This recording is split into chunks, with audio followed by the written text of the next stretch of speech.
aussi le parrainage, des caisses de parrainage que nous avons déposées. Et comme vous le savez, le maximum qu'on peut déposer aussi, ici c'est 6680. 66 000, pardon. 66 820. Nous avons donc déposé ce maximum-là.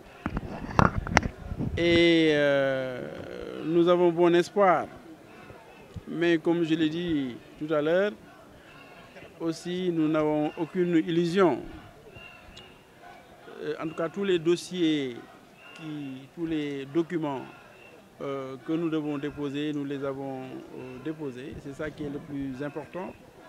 Le reste, bien sûr, le Conseil constitutionnel va étudier les parrainages, donner son avis. Est-ce que vous avez déposé un casier judiciaire vierge pour M. Karim Wade? Nous avons déposé tous les documents qui étaient demandés. Tous les documents qui étaient demandés. Il n'y a pas un seul qui manque. Un casier judiciaire vierge? Vous savez, je redis encore une fois, on nous a demandé un certain nombre de documents, nous les avons tous donnés. Maintenant, je peux quand même vous préciser cela. Il y a deux dossiers sur lesquels vous avez souvent parlé. C'est le dossier concernant la copie de la carte d'identité CEDEAO et le dossier concernant le casier judiciaire. D'abord sur le casier judiciaire. Nulle part, jamais dans la loi sénégalaise, on a demandé des casiers judiciaires vierges. On a dit de déposer des copies donc, du casier judiciaire. Il faut aller au tribunal de grande instance qui vous donne donc votre casier judiciaire. Et comme nous l'avons dit aussi, dans le casier judiciaire de Karim Wade, bien sûr, apparaît cette condamnation politique due à la CREI. Ça, nous l'avons relevé, mais aussi la CREI a dit, a redit, a écrit que Karim Wade, malgré ses condamnations, gardait tous ses droits civiques, politiques. Et il a dit et redit, malgré la demande, l'État avait demandé qu'on lui retire ses droits. Et la CREI avait refusé, cette fois-ci, de lui retirer ses droits civiques et politiques. Donc, la condamnation se trouve, mais aussi tous les documents montrant que la CREI a dit et redit que ces droits-là étaient préservés. Concernant donc le casier judiciaire. J'espère que je suis précis par rapport à votre question. L'autre question, c'est la carte d'identité.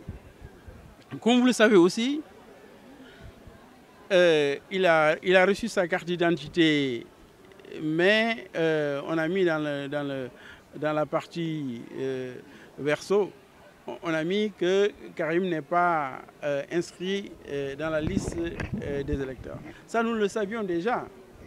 Et nous n'avons jamais dit, nous n'avons jamais demandé qu'on nous donne une carte d'identité dans laquelle il était inscrit.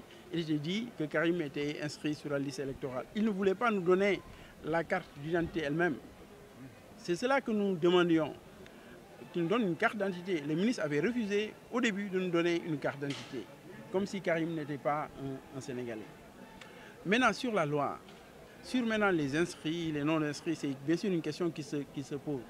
Si vous lisez la loi sénégalaise, pour être député, on dit qu'il faut être électeur inscrit. Électeur inscrit. Pour être candidat à l'élection présidentielle, on dit qu'il faut être électeur. On n'a pas dit électeur inscrit pour le candidat à l'élection présidentielle. Donc pour nous, la candidature et l'inscription sur les listes électorales ne sont pas liées. La loi en tout cas ne le dit pas. La Constitution ne le dit pas. Ce sont les politiciens de l'APR qui le disent et qui le répètent à satiété.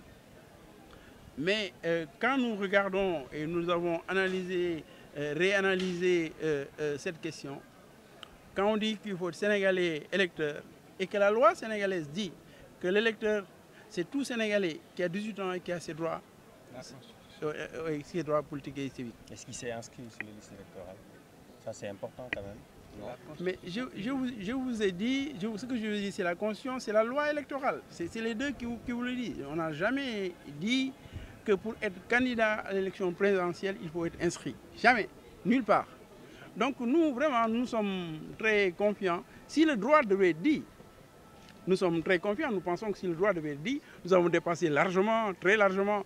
Nous avons quand même énormément toutes les signatures, tous les parrainages que nous demandons. Avec les fiches aux couleurs du PDS ou bien avec les couleurs jaunes, hein, bon, il n'y a pas de... Bon, ça c'est aussi, c'est des arguties qui étaient avancées par-ci, par-là. Mais nous avons quand même... Nous connaissons notre loi et nos droits. C'est-à-dire, quoi qu'on dise, hein, nous connaissons très bien notre droit et nous tenons à ce qu'on soit aussi respecté de ce point de vue-là. Bon, donc nous avons déposé. Bon, maintenant, avec Decroix, on le disait tout à l'heure, nos données sont à l'intérieur, sans aucune sécurisation.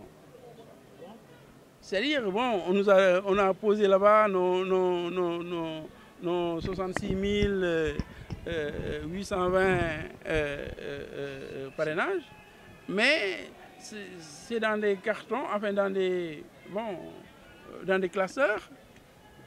Et puis ils ont attaché ces classeurs-là et nous les avons laissés là-bas. Notre clé a été copiée sur un disque dur.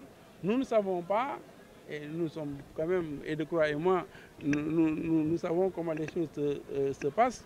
Ils peuvent donc récupérer autrement, même s'ils effacent devant nous, ils ont d'autres moyens quand même de récupérer des fichiers. Nous le savons, nous le pratiquons depuis des... Vous n'avez pas confiance au Conseil? Non, on n'a pas du tout confiance.